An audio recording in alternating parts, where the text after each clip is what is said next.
Hey, how's it going? I'm good, thank you. How are you? I'm very good, thank you for asking. So, today I just wanted to sit down and talk to you about who you are and learn a little bit about your ancestry and things like that. Yeah. And also how you personally would communicate with people of other races, religions, and cultures. And it's all in spite of, I'm not sure if you've seen it or not, certain New Zealanders have been protesting against the Māori word Aotearoa, that's the word for New Zealand, being used when referring to New Zealand.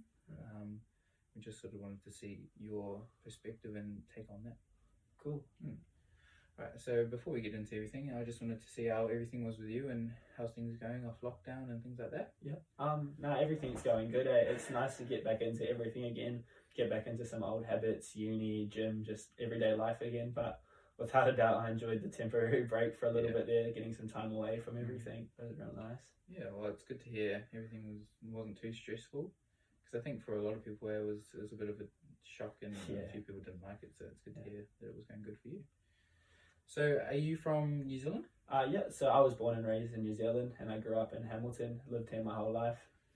Yeah, no, me too. It's definitely something to be proud of. Very cool. And is your family also from New Zealand? No. So my dad, he was born and raised in Norway, along with all of his family. And my mum, she was actually born in New Zealand as well, but she's got strong Norwegian ancestry. And they met over in Norway when my mum was travelling and came back to New Zealand, where they then had me. Oh, that's pretty cool. That's a big coincidence. Yeah, That's crazy. definitely. It's definitely a good story to tell. Yeah. So how do you feel about your Norwegian heritage and where you're from?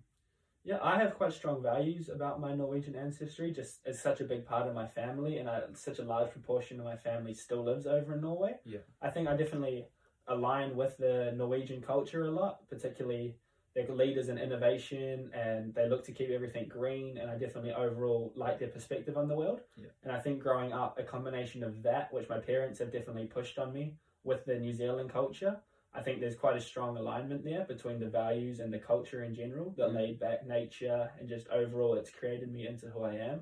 So you're saying there's some similarities between without a doubt. Oh, Yeah, I definitely think the laid back nature is a big one, and just the easygoing kind of informal type of conversation that's so common is definitely a strong link between the two.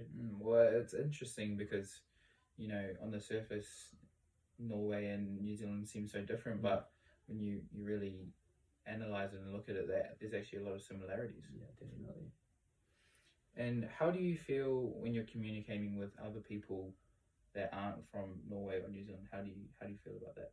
I really enjoy it. I see it as an opportunity. I see it as a chance to learn. If you can converse, just actually have the chance to see how different cultures and people operate and do the things that they do, and for what reason.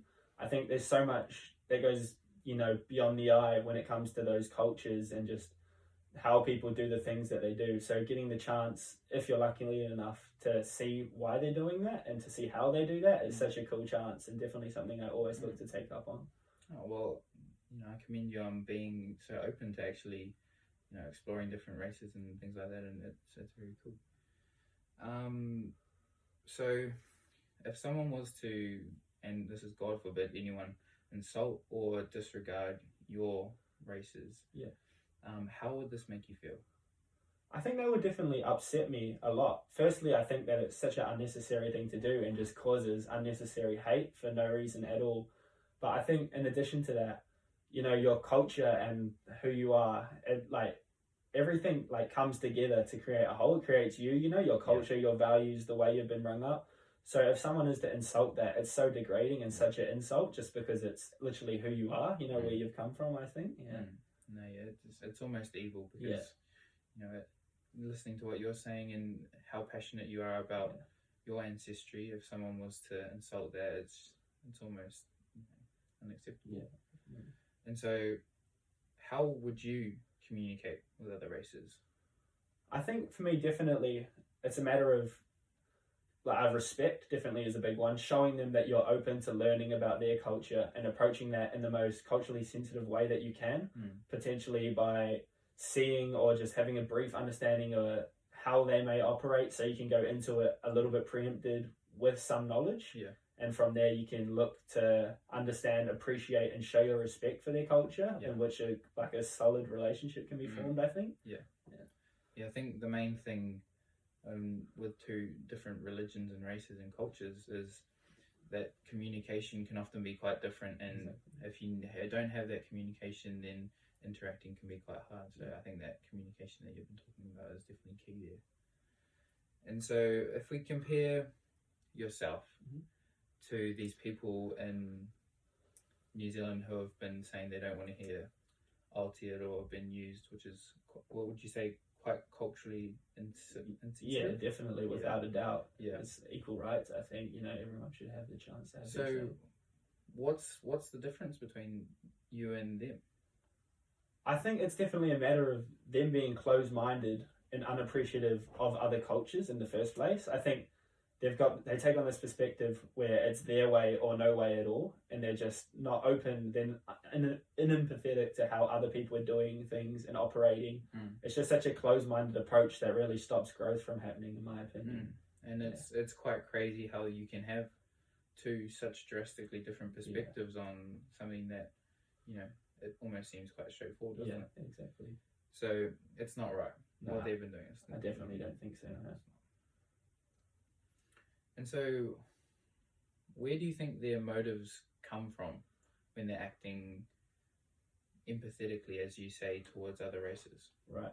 So personally, it's quite hard to even see their perspective, because I don't actually understand at all why they can't be open and understanding to other cultures. But I guess it comes back to this superiority complex almost, where they feel they need to push other cultures down to bring themselves up.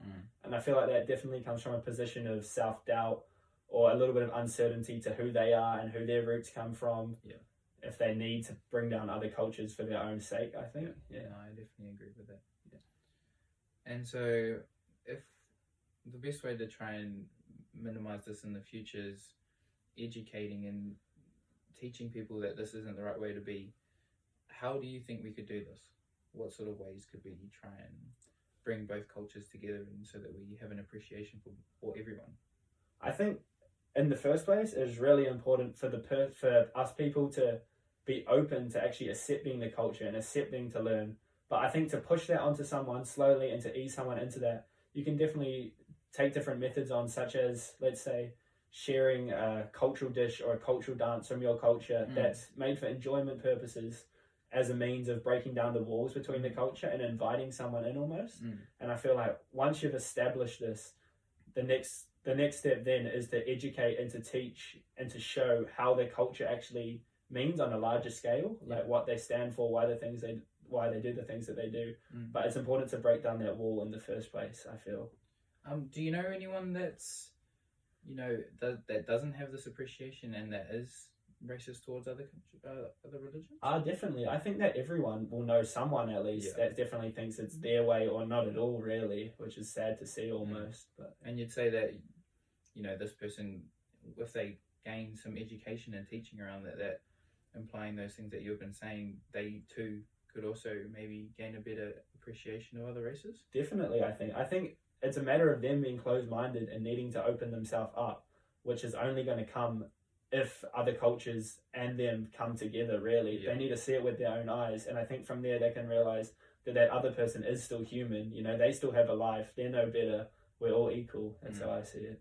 And, well, we hope that in the future that we can obviously learn more and educate more and more people, but do you think this is actually possible? Do you think in the future things like racism might not be there?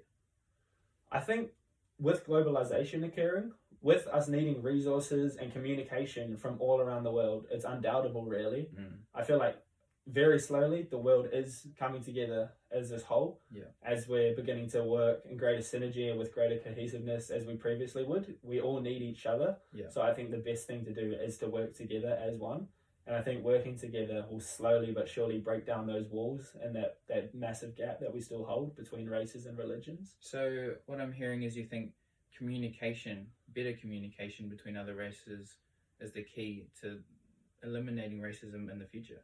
Exactly. I think if we talk, communicate, if we share perspective, then we're becoming more open-minded. We can see their side, they can see ours. It's the best way to share some common interests, share values, and then from there we can understand why they're saying the things that they do. And I think understanding is such an important thing.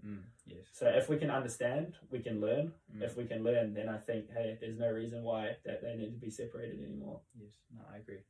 Thank you very much for your time, and I really appreciated all of the answers because you definitely have a very good understanding of this topic, and it was very insightful. So thank you for that. Thank you very much.